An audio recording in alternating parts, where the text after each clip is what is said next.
4000 ঘন্টার watch time এবং 1K subscriber যদি আমরা এক বছর মানে 365 দিনে যদি আমরা কমপ্লিট না করতে পারি তাহলে আমাদের কি কি অসুবিধা হবে অ্যান্ড কি আমাদের প্রবলেম হবে আর কি আমাদের মনোটাস কি পাবো।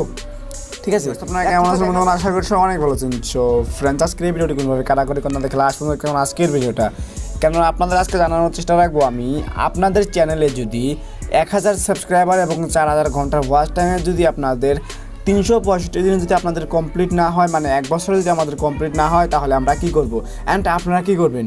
ঠিক আছে, আজকে এই বিষয়ে আমি আপনাদেরকে আলোচনা করব। ঠিক আছে, সো ফ্রেন্ড চলুন বেশি কথা না বলে শুরু করা যাক আজকের এই ভিডিওটা। শুরু করার প্রথমে চ্যানেলে নতুন দর্শক হলে চ্যানেলটি অবশ্যই সাবস্ক্রাইব করুন অ্যান্ড যারা সাবস্ক্রাইব করছেন তাদেরকে সঙ্গে হচ্ছে লেট স্টার্ট। হিংসা না করে ভিডিওটা একদম সম্পূর্ণ দেখতে থাকুন, কারণ আমাদের এরকম অনেক বাঙালি ভাই আছে যে আপনি যদি আমার ভিডিওটা দেখুন হয়তো আমি এগিয়ে যেতে পারবো। অ্যান্ড দেখুন, আপনাদের একটি ভুল, আমাদের বাঙালিদের একটি ভুল যে আমরা আমাদের অন্য মানুষের ভিডিও দেখি না অ্যান্ড শুধুমাত্র আমাদের যারা পপুলার যারা হয়ে গিয়েছে শুধুমাত্র আমরা তাদের ভিডিওগুলো দেখি। তাদের জন্য কিন্তু আমরা ছোটো মোটো ইউটিউবাররা আমরা আগ বাড়াতে পারি না আপনাদের হিংসার কারণে। আজকের মূল কথায় যাওয়া যাক। আজকের মূল কথা হলো, আমরা যদি আমাদের এক বছরের ভিতর আমাদের 4000 ঘন্টার ওয়াচ টাইম এবার সাবস্ক্রাইবার যদি আমরা কমপ্লিট না করতে পারি তাহলে আমাদের চ্যানেলটা কী হবে, আমাদের চ্যানেলটা কি মনিটাইজেশন হবে না, বলে আমাদের চ্যানেলটা মনিটাইজেশন হবে না, এখান থেকে আমরা টাকা ইনকাম করতে পারবো না। আজকে আমি আপনাদেরকে এই ডাউটগুলোই ক্লিয়ার করে দেবো। ঠিক আছে, আমাদের এক নম্বর পয়েন্টে যেটা রয়েছে আমাদের 4000 ঘন্টার ওয়াচ টাইম এবং 1K সাবস্ক্রাইবার, আমাদের এগুলো কীভাবে কমপ্লিট করতে হবে। দেখুন, এই ক্ষেত্রে দেখা যায় আমাদের 1000 সাবস্ক্রাইবার কিন্তু হয়ে যায়, কিন্তু আমাদের 4000 ঘন্টার যেটা ওয়াচ টাইম, এই 4000 ঘন্টার ওয়াচ টাইমটা আমাদের অনেক দিন পরিশ্রম করার পরেও আমাদের কমপ্লিট হয় না। আমরা অনেকেই ইউটিউব ছেড়ে চলে যাই, আপনারা অনেকেই ইউটিউব ছেড়ে চলে যান। আপনারা ভাই এই ভুলটা করবেন না, কারণ ইউটিউব থেকে যদি আপনি ইউটিউবে এসেছেন তাহলে আপনি ভাই ইউটিউবে থেকে থাকেন।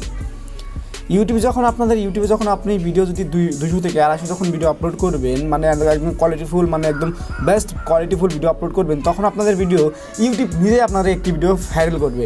এটা আমি নয়, এটা সকল ইউটিউবারই বলে অ্যান্ড ইউটিউবার নিজেই বলে।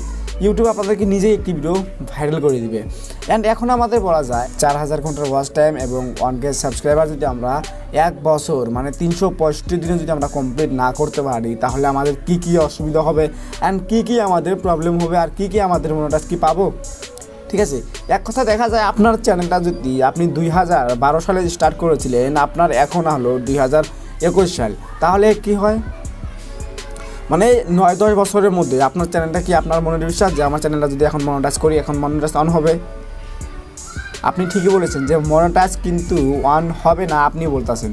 ঠিক আছে, আপনার মনের এইটাই সাধনা, কিন্তু ভাই 1 বছর নয়, 2 বছর নয়, 5 বছর নয়, লাস্ট 1 বছরের মধ্যে যদি আপনি 4000 ঘন্টার ওয়াচ টাইম এবং 1K সাবস্ক্রাইবার কমপ্লিট করেন তাহলে আপনাকে ইউটিউবে তরফ থেকে মনিটাইজ এনেবল করে দেওয়া হবে।